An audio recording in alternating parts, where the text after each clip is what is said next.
I've titled the message for today, Obstacles to Faith, 믿음의 방해 요소들이라는 주제로 제가 말씀을 전하고자 합니다. And the text is from John chapter 5, verses 8 to 15. So let us recite this text first in English, and then in Korean. Then Jesus said to him, "Get up, pick up your mat, and walk." At once the man was cured. He picked up his mat and walked. The day on which this took place was a Sabbath. And so the Jewish leaders said to the man who had been healed, "It is the Sabbath. The law forbids you to carry your mat." But he replied, "The man who made me well said to me, 'Pick up your mat and walk.'" So they asked him, "Who is this fellow who told you to pick up and walk?" The man who was healed had no idea who it was, for Jesus had slipped away into the crowd that was there. Later, Jesus found him at the temple and said to him, "See, you're well again. Stop sinning, or something worse will happen to you." The man went away and told the Jewish leaders that it was Jesus who had made him well. 예수께서 이르시되 일어나 내 자리를 들고 걸어가라 하시니 사람이 곧 나아서 자리를 들고 걸어가니라.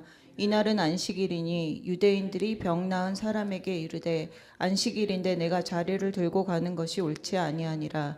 대답하되 나를 낫게 한 그가 자리를 들고 걸어가라 하더라 하니 그들이 묻되 너에게 자리를 들고 걸어가라 한 사람이 누구냐 하되 고침을 받은 사람은 그가 누구인지 알지 못하니 이는 거기 사람이 많으므로 예수께서 이미 피하셨음이라. 그 후에 예수께서 성전에서 그 사람을 만나 이르시되 보라 내가 나았으니 더 심한 것이 생기지 않게 다시는 죄를 범하지 말라 하시니 그 사람이 유대인들에게 가서 자기를 고친 이는 예수라 하니라. Amen.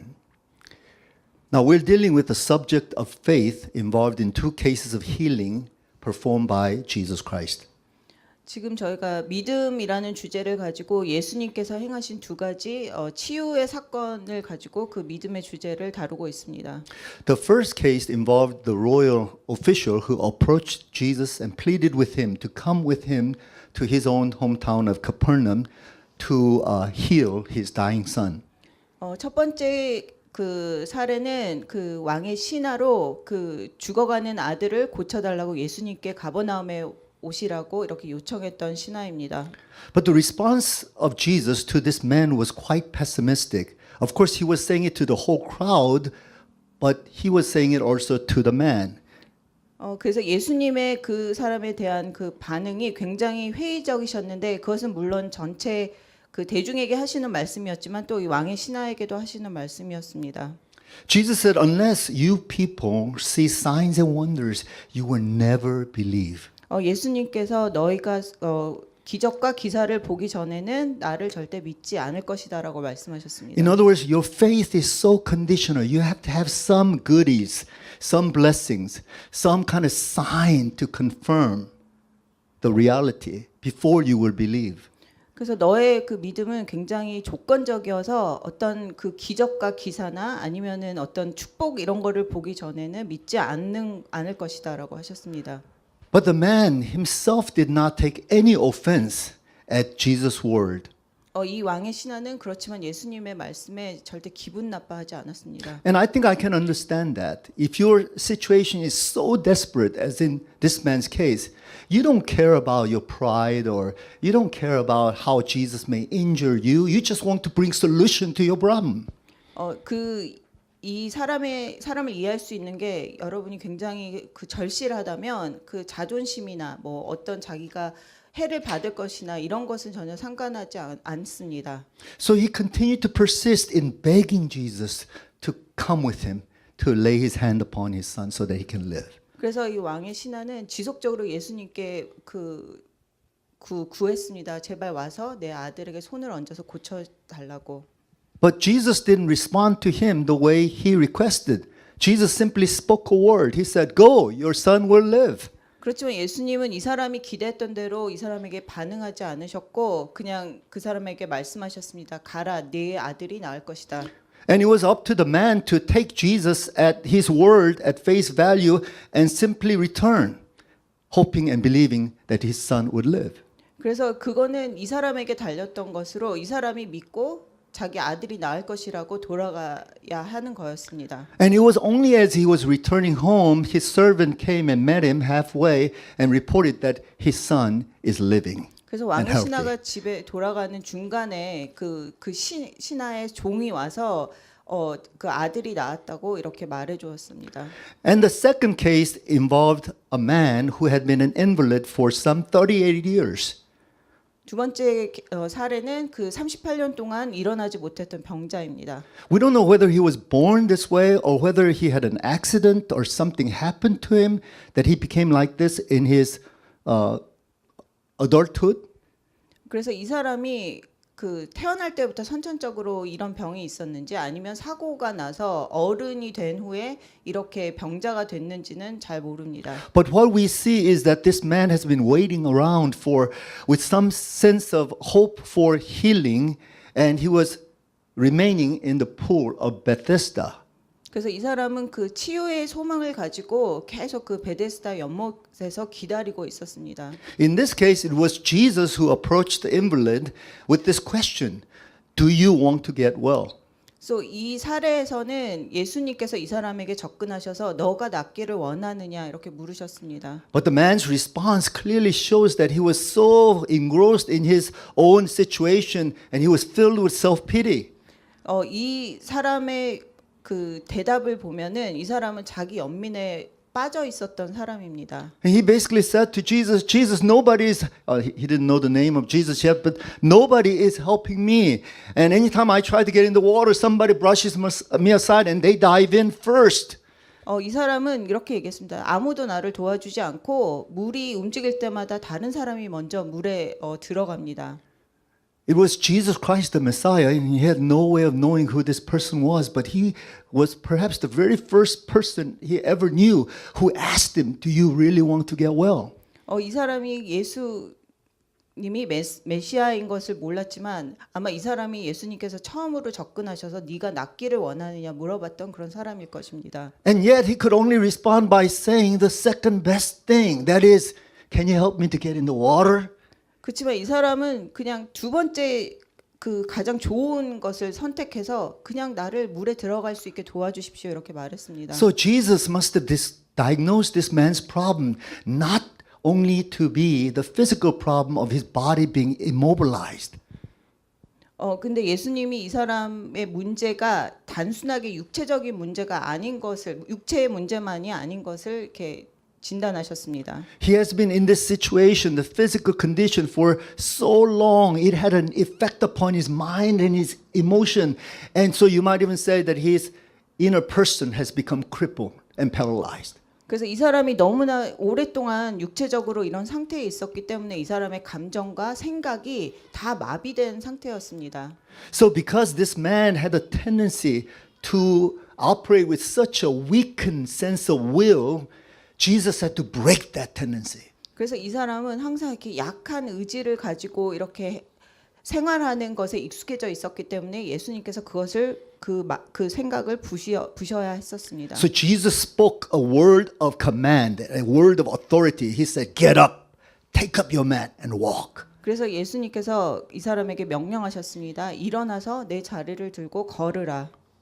And as this man responded to Jesus' word in faith obedience, he was healed and he was able to get up and pick up his mat and walk. 그래서 이 사람이 예수님의 말씀에 믿음으로 순종하였을 때 이 사람이 일어나서 자리를 들고 걸을 수 있었습니다. And the author, the apostle John says right at the end of this verse 9, a comment. He says the day on which this took place was a Sabbath. 그래서 9절 후반에 보면 요한이 이렇게 말했습니다. 그 날이 안식일이었다고 말했습니다. And from this point on, the text and the entire chapter and entire incidents that will happen following this, there is a whole new transition in Jesus' ministry. He will experience the opposition from the Jewish religious rulers.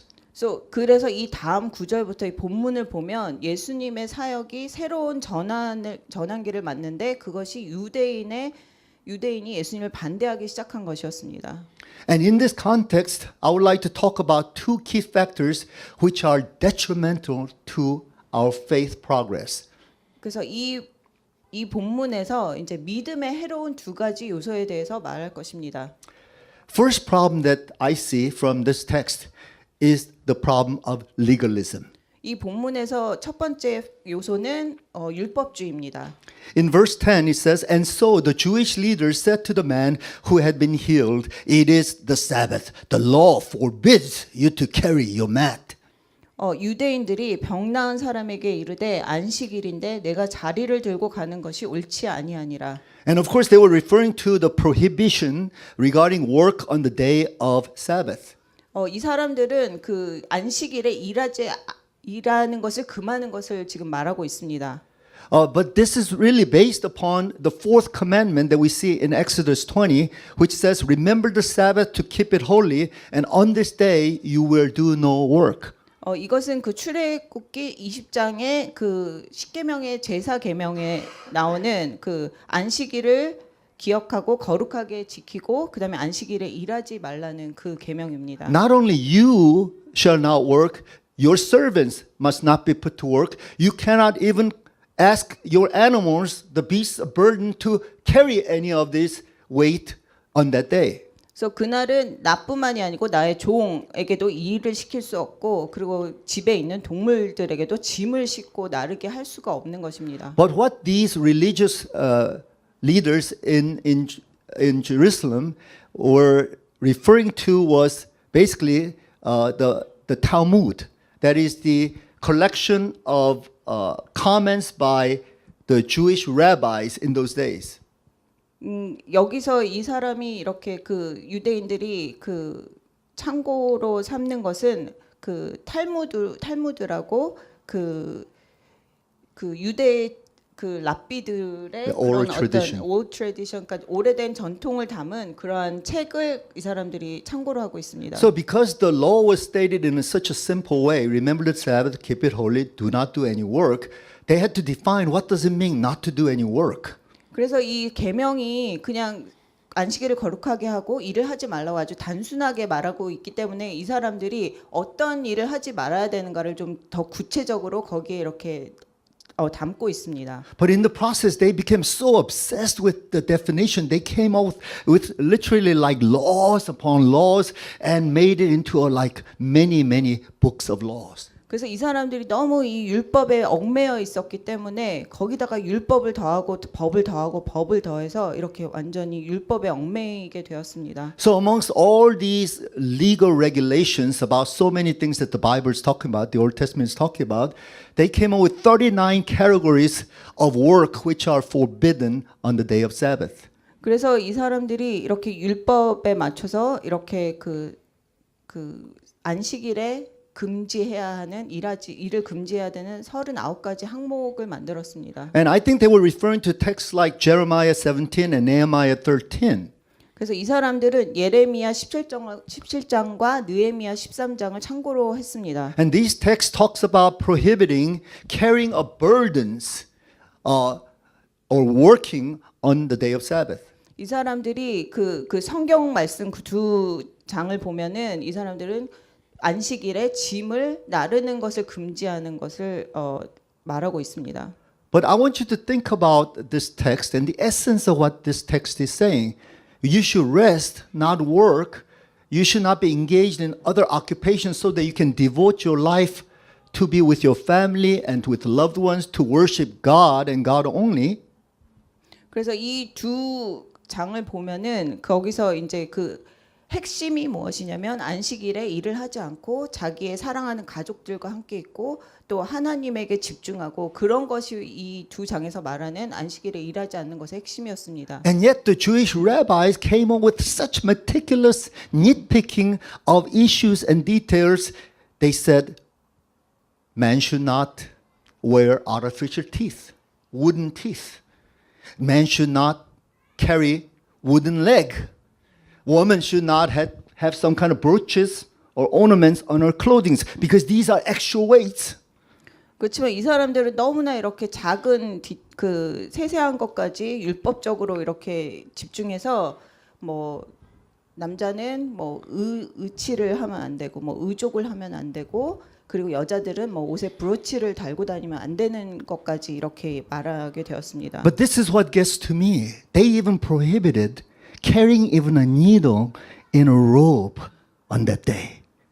In other words, no weight at all, technically speaking.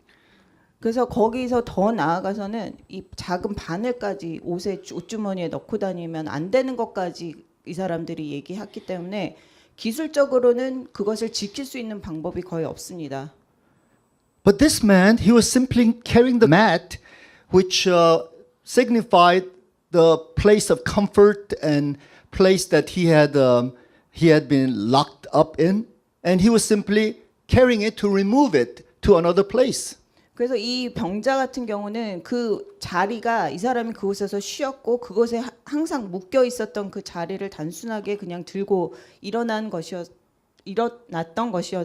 것이었습니다. This is not a preoccupation. As he was carrying it, he was perhaps giving thanks to God, and he was heading towards the temple to give praise to God and witness to and God's people as to what happened. 그래서 이 사람이 그렇게 자리를 들고 일어났던 것은 일어나서 가면서 하나님께 정말 감사드렸고 자기가 병난 것을 감사드리면서 하나님께 감사드리고 또 찬양을 올리는 그런 것이었습니다.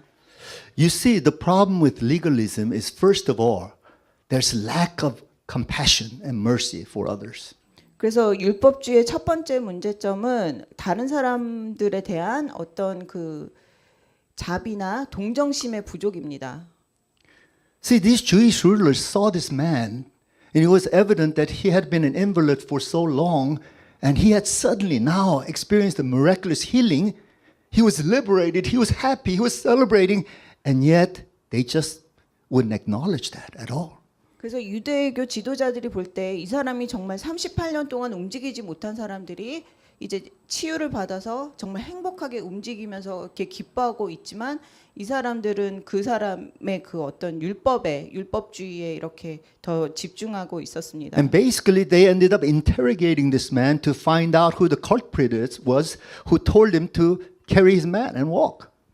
그래서 그 유대교 지도자들은 그 사람에게 도대체 누가 너를 낫게 했는가까지 신문하게 되었습니다. Rules and regulations are very important. 그 규칙과 그런 규율은 굉장히 중요합니다. We need that for sense of order and sense of organization in any community.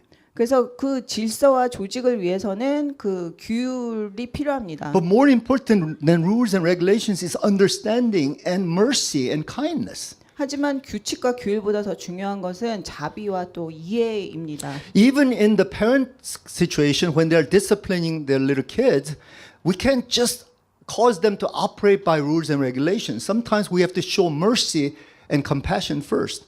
그래서 우리가 자녀를 훈육할 때도 규율과 규칙만으로 자녀를 훈육할 수 없을 때도 있고 우리가 자비와 어떤 이 동정하는 마음, 연민의 마음을 또 보여줘야 될 때가 있습니다. And I'm reminded of a picture that I saw one time. 제가 한번 본 그림이 있는데 And in this picture, I don't know whether it was a cartoonish picture or it's like at least two pictures side by side. 이게 만화였는지 정확히 기억은 안 나지만 두 그림이 이렇게 옆에 같이 있었습니다. But in this picture, there was a little boy who rushed into the kitchen, greeting his mom and so happy and so rejoicing. But he had mud all on his feet, and he was just dirtying the entire kitchen that mom had just mopped. 그래서 이 그림을 보면 거기 이제 그 조그만 소년이 막 즐겁게 부엌으로 뛰어들어가서 엄마에게 다가가는데 이렇게 밑에 보면 발은 완전 진흙투성이었고 엄마가 방금 깨끗하게 그러니까 치운 바닥에 막 진흙 자국을 남기고 있었습니다. But apparently in that picture we can clearly see that this kid was in mommy's garden and he had plucked up some flowers for mom, and then he, with his muddy feet, he ran down the kitchen and said, "Mom, I got this for you." 그래서 이 소년은 엄마 정원에 가서 이렇게 꽃을 하나 이렇게 뽑아갖고 그 이제 진흙 묻은 발로 엄마에게 다가가서 엄마 이거 엄마 위해서 뽑았어요 이렇게 하고 있었습니다. And mom's sight could only focus upon the dirt and grime and the fact that he had plucked all her beautiful flowers. 근데 엄마는 이렇게 완전히 이 진흙투성이 발하고 바닥만 보이고 그리고 이제 엄마가 이렇게 잘 가꿔놨던 그 정원에서 그 완전 꽃을 다 뽑은 것만 이렇게 자꾸 보였습니다. But what if she were to see the flowers in his hands? This little boy didn't know any better. He just wanted to show how much he loved his mom. 그래서 엄마가 이 소년이 갖고 온 꽃을 봤다면 어땠을까요? 이 소년의 얼굴에 있는 그 엄마에 대한 사랑을 봤으면 어땠을까요? So what's the lesson for parents and what's the lesson for anybody in a situation like this? 그래서 이런 상황에 처할 수 있는 부모들이 가질 수 있는 교훈이 무엇일까요? Receive the flowers, 꽃을 받고 give a nice hug and a kiss, 아주 그 나이스한 그 포옹하고 또 키스도 해주고 say thank you so much. 너무 고마워 이렇게 말합니다. Then only then they can talk about breaking the rules and regulations not to muddy the clean kitchen floor. 그 다음에 이제 그 규칙에 대해서 말할 수 있습니다. 그 부엌 바닥을 그렇게 진흙으로 어지럽히면 안 된다는 규칙을 말할 수 있습니다. You see, these religious rulers had no heart for this man, no concern for the needs of the common people. They were simply interested in the regulations and rules and the laws. 그래서 유대교 지도자들은 이 병자에 대한 마음이 전혀 없었습니다. 그냥 규율과 규칙이 중요했을 뿐입니다. And I see another problem with legalism that's associated with what these guys were doing. 또 그 두 번째 율법주의의 문제가 있는데 이 사람들이 어떻게 했는가와 관련이 되어 있습니다. In verses 11 to 13, it reads, But he replied, The man who made me well said to me, Pick up your mat and walk. So they asked him, Who is this fellow who told you to pick it up and walk? The man who was healed had no idea who it was, for Jesus had slipped away into the crowd that was there. 11절에서 13절을 보면 대답하되 나를 낫게 한 그가 자리를 들고 걸어가라 하더라 하니 그들이 묻되 너에게 자리를 들고 걸어가라 한 사람이 누구냐 하되 고침을 받은 사람은 그가 누구인지 알지 못하니 이는 거기 사람이 많으므로 예수께서 이미 피하셨습니다. The reason why the religious rulers had no care about this man who had suffered so long in his life was they wanted to get at the culprit. They wanted to get at the source. They want to grab at this person who had told them to break this law.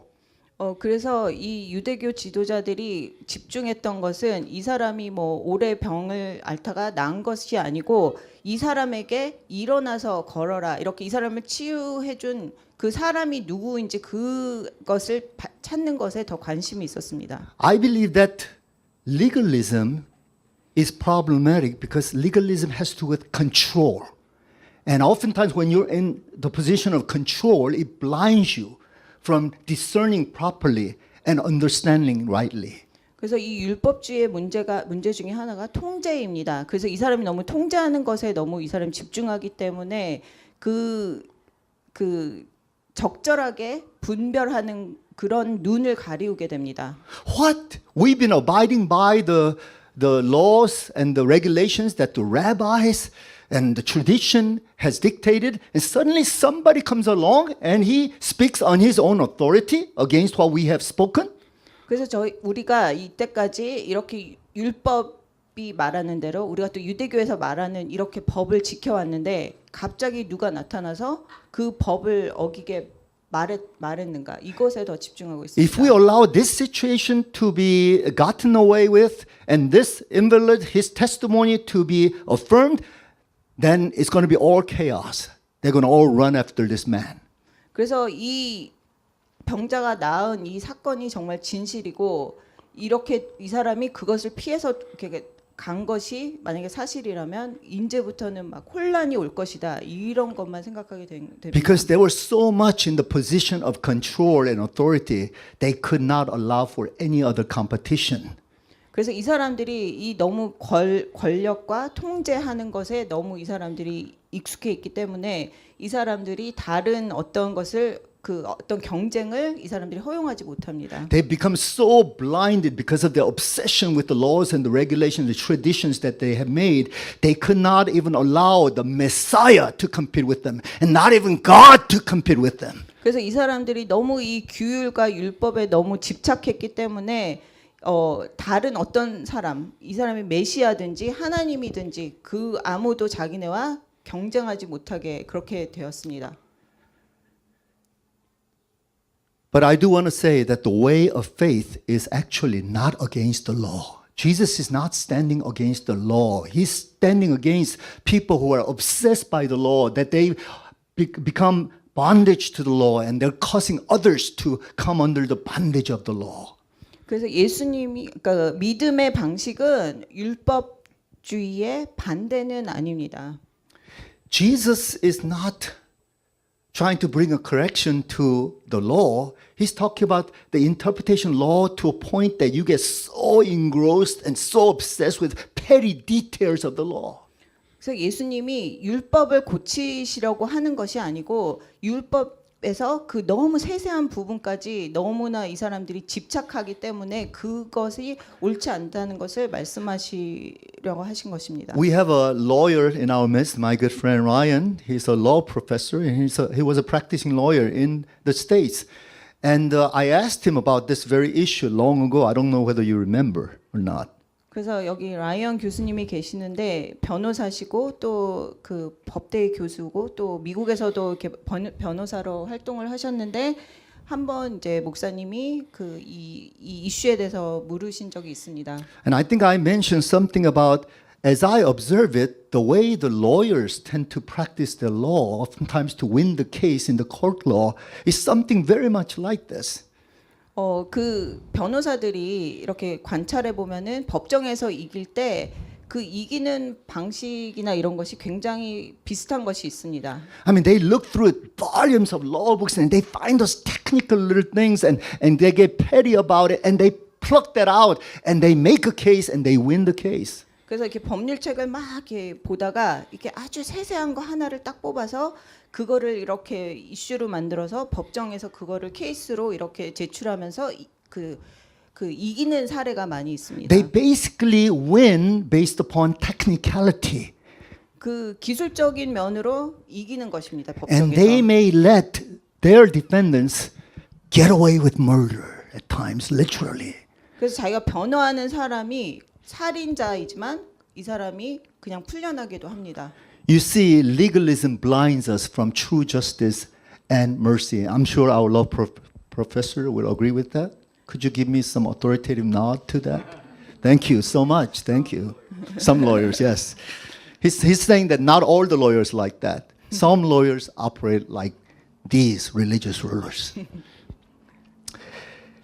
We find legalism not only in this situation but all throughout church history. 그래서 이런 율법주의가 이 본문에서만이 아니고 교회의 역사 전반에 드러납니다. We see legalism in asceticism. 저희가 이 율법주의를 금욕주의에서도 보고 monasticism, 수도원 어떤 주의에서도 보고 pietism, 경건주의랑 Puritanism, 청교도주의, in the holiness movement, 성결주의에서도 보게 in 됩니다. discipleship movement, 그리고 제자 운동에서 in shepherding movement. 그거는 그 shepherding 이제 목자 leadership movement. 리더십 무브먼트에서도 보게 되고 Even during the time of Reformation, the Roman Catholic Church as a whole tended to be legalistic in saying that you must add work or tradition to faith in order to receive salvation. 그래서 16세기에 그 종교 개혁자들이 그 로마 카톨릭에서 믿음으로 구원받는 것에 행위를 더하는 것에 대해서 저항했습니다. And that's why the reformers protested so violently. 그렇기 때문에 그 종교 개혁자들이 굉장히 심하게 저항했습니다. 그것에 대해서. It has to be purely by the grace of the Lord Jesus Christ, by what he did on the cross, purely based upon his work and his righteousness, and no human being can add even a little bit to that. 그것은 예수님께서 우리에게 주시는 구원은 예수님의 그 은혜고 그리고 십자가에서 예수님이 하신 행위에 때문에 십자가에 달려서 돌아가신 것 때문이고 거기에 어떤 인간의 조그만 행위라도 더할 수 없는 것입니다. But the Roman Catholic system wanted to place so much burden upon the people. 그렇지만 이 로마 카톨릭에서는 사람들에게 계속 이렇게 부담을 지었습니다. You must produce good fruit of deeds and works.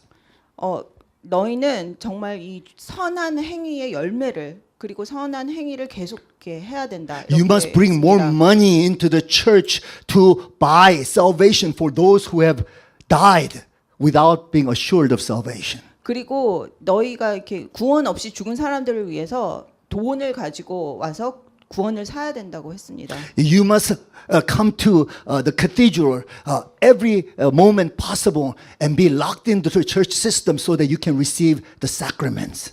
그리고 계속 성당에 자주 와서 너희가 이 성찬 그것을 너희가 먹어야 된다고 계속 얘기했습니다. People had no way of just focusing on Jesus Christ. They had to do this, they had to do that, they had to give tithes and offerings to the saints and to Mary.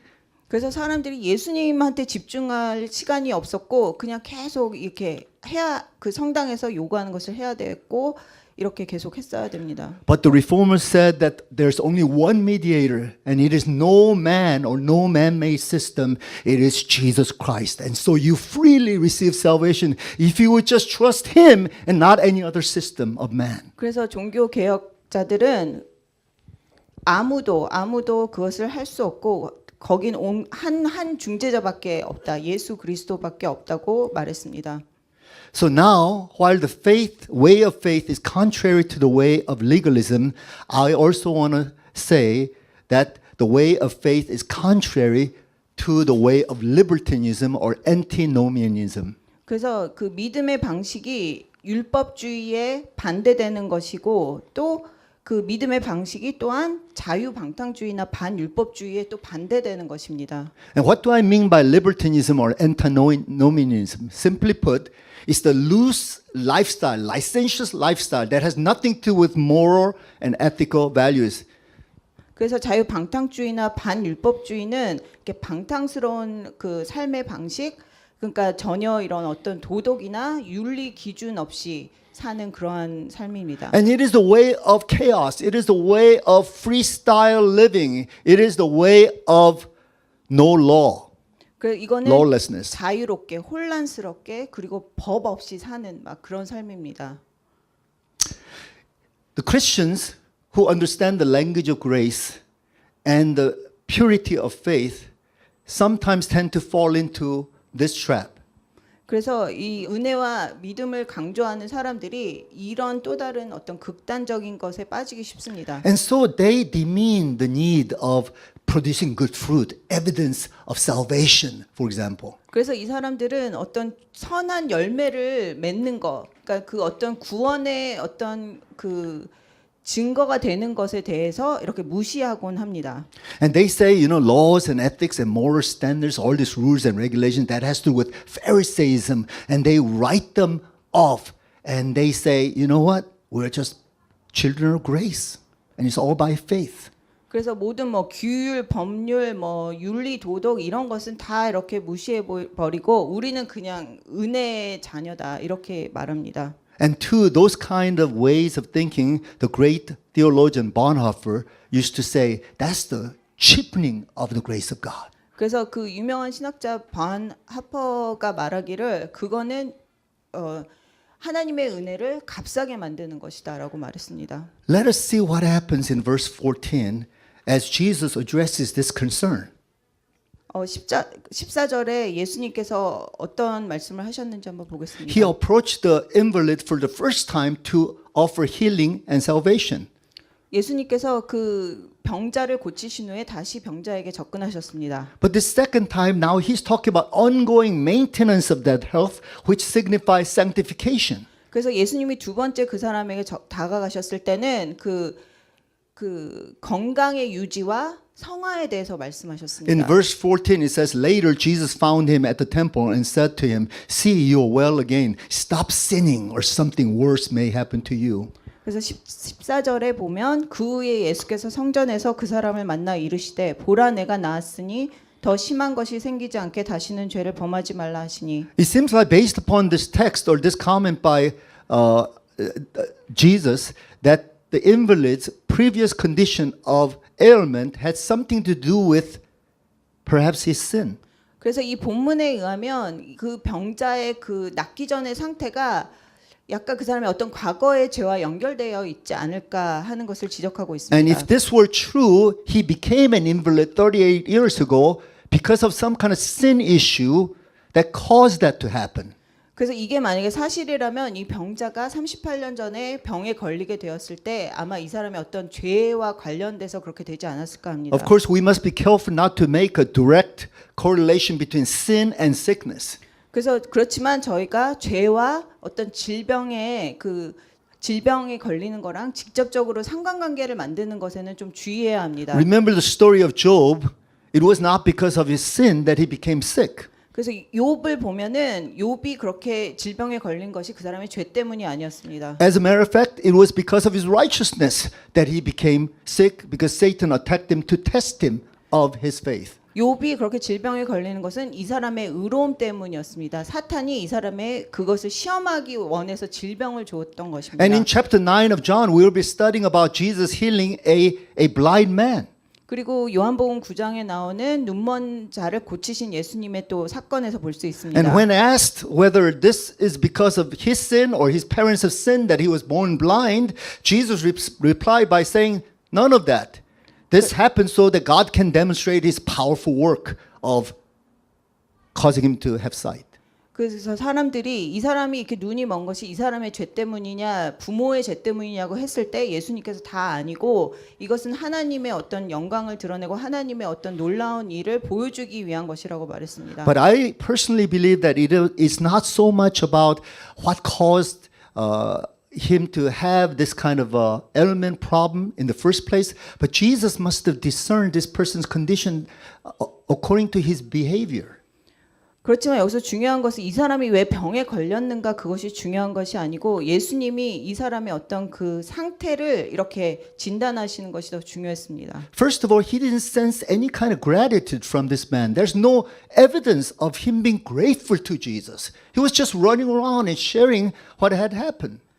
근데 이 병자 같은 경우는 예수님에 대한 전혀 감사하는 마음이 없었습니다. 그 사람은 그냥 단순하게 자기가 병이 난 것을 그냥 기뻐하면서 돌아다녔을 뿐입니다. We don't see any sign of his commitment to Jesus, saying, Jesus, you've healed me. Now I want to devote my life to you. There's none of that evidence. 그리고 이 사람이 예수님 나를 고쳐주셨으니까 내가 예수님께 나의 삶을 헌신하겠습니다 하는 어떤 이 사람이 예수님께 헌신하는 그러한 자세도 전혀 보이지 않았습니다. And he was so preoccupied with defending himself before the religious rulers in a defense, to a point that now he tells on Jesus and reports Jesus to the authorities. 그리고 이 사람은 이 유대교 지도자들 앞에서 자기를 방어하는 것에만 집중했기 때문에 나중에는 이 예수님을 그 사람들한테 이렇게 누구인지를 고발하는 상태까지 이르게 됐습니다. So that in verse 15 it says that the man went away and told the Jewish leaders that it was Jesus who had made him well. 그래서 15절에 보면 그 사람이 유대인들에게 가서 자기를 고친 이는 예수라 하니라.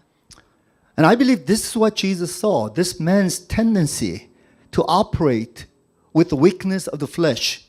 그래서 예수님께서 보신 것은 이 사람의 이런 경향인데 어떤 이 사람의 그 약함을 보신 것입니다. He still operated with fear of man.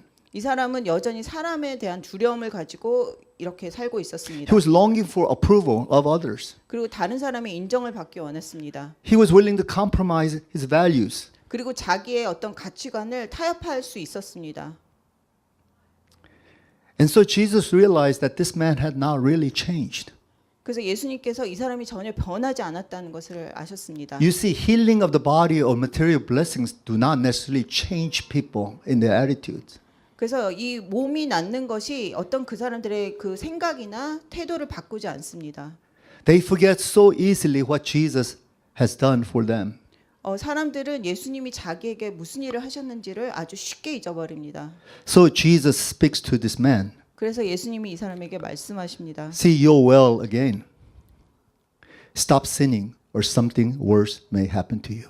그래서 그의 예수님께서 그 사람에게 내가 나았으니 더 심한 것이 생기지 않게 다시는 죄를 범하지 말라 하셨습니다. In other words, receiving healing is one thing, but maintaining healing is another. 그래서 이 고침을 받는 것도 그 한 가지지만 또 그것을 잘 유지하는 것도 또 다른 문제입니다. Receiving salvation is one thing, but being sanctified and progressively becoming more like Christ is another matter. 그래서 구원 받는 것도 있지만 그 구원 받고 나서 성화되는 과정도 또한 있습니다. It all has to do with the way of faith. 그것은 믿음의 방식과 관련됩니다. So if there's good fruit, good works that must be done, it must be the fruit of faith. So if we have faith, if we have true faith, we must also produce good works. 그래서 우리가 정말 진정한 믿음이 있다면 좋은 믿음의 열매를 우리가 또 맺어야 합니다. But it's not the other way around. 하지만 그 반대는 아닙니다. It's just because I have all these good deeds and so forth doesn't necessarily register as having faith. 그래서 내가 뭐 좋은 일을 엄청 많이 한다고 하지만 그것이 그 믿음이 있는 것은 아닙니다. So let us have faith 그래서 믿음을 저희가 가집시다. and let us operate with the fruit of faith. 그리고 믿음의 열매를 맺읍시다. Amen. Let us pray. Heavenly Father, we thank you so much for the teaching from this text. Father, we thank you that that you have granted us the gift of faith by your grace so that we will be delivered from the bondage of legalism and also libertinism. Father, give us a real sense of balance and holistic understanding of what faith really is about. Faith is a free gift. We cannot add one bit to that, Lord. And it is grace of God by which you administer all the blessings to us. So, Father, with this kind of faith, may we produce even better fruit of good deeds in our lives, not less than what the legalists tend to do, but better fruit, more freeing and liberating lifestyle of truly loving and honoring and being committed to Christ. Thank you, Lord. In Jesus' name we pray. Amen.